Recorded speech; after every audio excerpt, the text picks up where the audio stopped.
इकबाल का नौकर कहने लगा कि मैं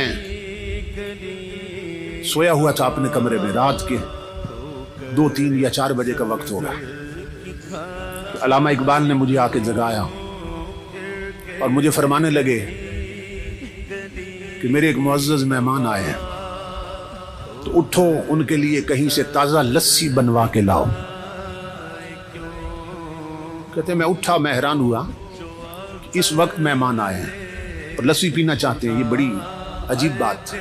इस वक्त लस्सी कहाँ से मिलेगी? तो कहते हैं मैं किचन की तरफ गया, मैंने कहा बर्तन लेके तो जाता हूँ, निकलता हूँ, देखते हैं कहाँ से मिलती। तो इकबाल ने कहा बर्तन मैं खुद दूंगा। इकबाल ने बर्तन खुद धोया अपने हाथों से और मुझे कहा कि जाओ कहीं से लस्सी लेके आओ। मैं बर्तन लेके घर से निकला और जब निकला तो मैंने कहा देखो तो सही मेहमान कौन आए। जब कमरे में झांका तो रोशनियों से मिलता जुलता एक इंसान बैठा था, जिसके चेहरे पर नूर की बारिश हो रही थी और जिसके चेहरे की चमक ने कमरे को मुनव्वर कर दिया था। कहते हैं मैं बाहर निकला, आंखें मलता जा रहा था, इस वक्त लस्सी कहां से मिलेगी। तो जब गली के कोने पे पहुंचा ना, मोड़ पे, तो वहां देखकर हैरान हो गया कि एक बाबा जी बैठे हैं खोखा बना के और लस्सी बना रहे हैं। तो मैं हैरान हुआ कि ये रातों रात खोखा का यहां से कैसे बन गया और ये खोखे वाला बाबा कौन है। फिर दिल में खुशी भी हुई कि चलो काम करीब से हो गया, ये सुबह तहकीक करेंगे ये खोखा किसने बनाया और ये बाबा जी कौन है। तो मैंने उन्हें लस्सी के लिए कहा, उन्होंने ताज़ा लस्सी बना दी मुझे। तो मैंने कहा कि पैसे कितने हैं? तो वो हंस के फरमाने लगे ले जाओ, इकबाल से हमारा मामला चलता रहता है। तो मैं हैरान हुआ कि ये बाबा जी इकबाल को भी जानते हैं। खैर मैं लस्सी लेके आ गया। इकबाल ने बर्तन मुझसे पकड़ा और अंदर मेहमानों को पेश।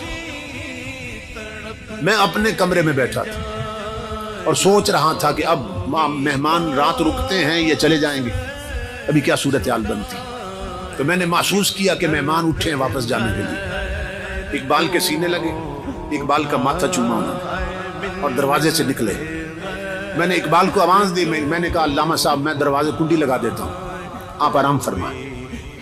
कुंडी लगाने की बजाय मैं गली में चला गया। मैंने कहा देखो तो सही मेहमान इस वक्त आए थे कि कौन है, किधर जाते हैं। तो इकबाल का नौकर कहता है मैंने जब देखा तो अल्लाह की इज्जत की कसम उन्होंने एक कदम उठाया इकबाल के दरवाजे से और दूसरा कदम गली के आखिरी कोने में रख दिया और गायब हो गए। मैं पीछे भागा, मैंने कहा ये इतना लंबा कदम जिस्मानी नहीं हो सकता, ये कोई रूहानी कदम उठा। पीछे भागा, जब गली के मोड़ पे गया तो हैरान हो गया, न बाबा न खोखा न खोखे वाला, मेहमान भी गायब, खोखा भी गायब, बाबा भी गायब। मैं पलट के आया, मैं इकबाल के कदमों पे गिरा। मैंने कहा कलंदर लाहौरी खुदा के लिए मुझे बता ये आने वाले बुजुर्ग कौन थे और वो खोखे वाले बाबा जी कौन थे।